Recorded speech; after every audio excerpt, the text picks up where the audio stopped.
This conversation is powered by Google Illuminate.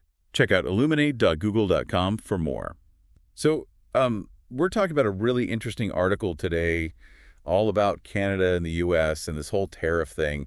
It's got me thinking, what's the best way to handle these kinds of trade disputes? Exactly. It's a classic dilemma, isn't it? Do you fight fire with fire or try a more peaceful approach? Right. And this article lays out both sides really well. Retaliation versus diplomacy. Seems like a tough call. It is. There's a lot at stake Yeah. economically and politically. Absolutely. So let's dive in.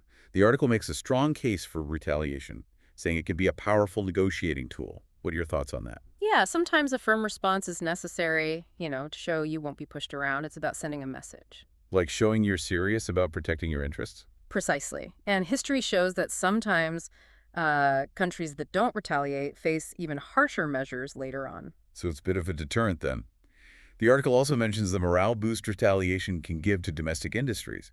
How important is that aspect? Hugely important. It shows the government is standing up for its citizens, which is crucial for maintaining public trust. Especially when industries feel unfairly targeted. Yeah. It's about showing solidarity, right? Exactly. It's about demonstrating that the government has their backs. But the article also highlights the risks of retaliation, particularly the potential damage to key economic relationships. Absolutely. The U.S. is a huge trading partner. Escalating tensions could have serious consequences for both countries. And the Alberta Premier's concerns about oil exports are a perfect example of that. Disrupting that flow could be devastating. It's a delicate balance. You want to protect your interests, but not at the cost of your most important relationships. The article points out that trade wars can have unintended consequences, affecting industries beyond the initial targets. That's true. Smaller exporters often bear the brunt of these kinds of disputes. So diplomacy offers a way to avoid that collateral damage. Exactly. It allows for a more measured, controlled response. And then there's the long-term relationship between Canada and the U.S. The article emphasizes the importance of preserving that. Absolutely. We're neighbors. Our economies are intertwined. A scorched earth approach could damage that relationship for years to come. So diplomacy helps maintain those crucial ties? Precisely. It's about building bridges, not walls. The article asks a really interesting question.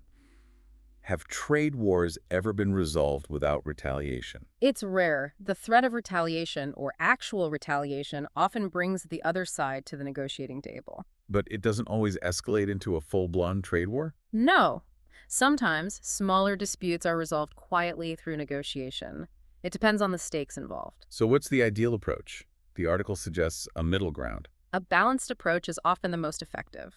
Targeted countermeasures combined with diplomatic efforts and leveraging international rules. Like hitting back strategically, but also keeping the lines of communication open? Exactly. And using international bodies like the WTO to help resolve the dispute. The article suggests proportional, targeted countermeasures. What does that mean in practice?